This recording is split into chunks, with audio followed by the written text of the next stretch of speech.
I should have walked away. I should have opened the door and left. But something in his voice, the way his hand brushed mine, the heat between us, it all drowned out my better judgment. Before I could think, his lips were on mine. It was wrong, completely, undeniably wrong, but my body betrayed me. My hands gripped his shirt, pulling him closer instead of pushing him away. Every nerve in my body was on fire. I'd never felt this kind of urgency before, not even with my husband. Adam's touch was rough yet deliberate, as if he'd been imagining this moment for a long time. The sound of laughter floated up from downstairs, a cruel reminder of the line I was crossing. But in that moment, it didn't matter. Nothing did. Time blurred. I didn't know if it was minutes or hours before I finally pulled away, my breath shaky. His eyes searched mine, silently asking if I regretted it. I didn't answer. I just turned and left the room, my legs unsteady.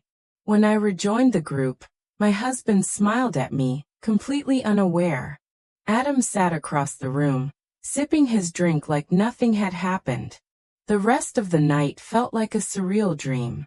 I laughed when expected, nodded at conversations, but inside, I was replaying every second in that room. Every touch, every word. When the guests finally left, I lay beside my husband, his arm draped over me. I stared at the ceiling, wondering how something so brief could change everything.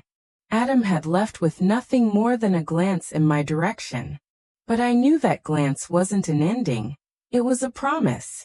And I didn't know whether I wanted to keep it or run from it. It was supposed to be an ordinary evening. My husband had invited his college friends over for a small get-together at our house. I was in the kitchen, pouring drinks and arranging snacks, when I noticed one of them, Adam, watching me with a quiet intensity that made my heart skip.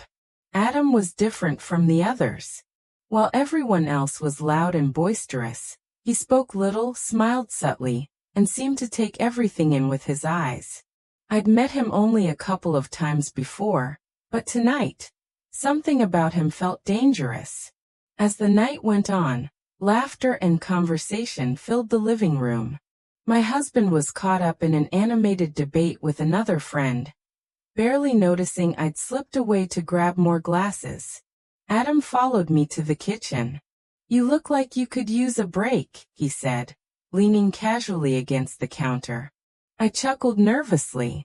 "And you look like you don't like crowds." He grinned. "I like quiet, and people who don't waste words."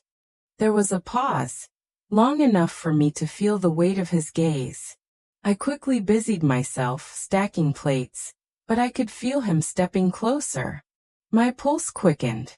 "I think I left my phone in the guest room upstairs," he murmured.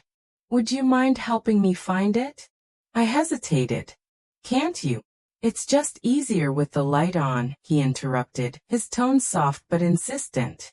I told myself I was just being polite, but when I followed him up the stairs, my heart was pounding for reasons I didn't want to admit. The guest room door clicked shut behind us. He didn't search for his phone. Instead, he stepped closer, his eyes locked on mine. "You know why I asked you to come here, right?" he whispered. I swallowed hard. "Adam, my husband." "He's downstairs," Adam said, moving even closer. "And you're here.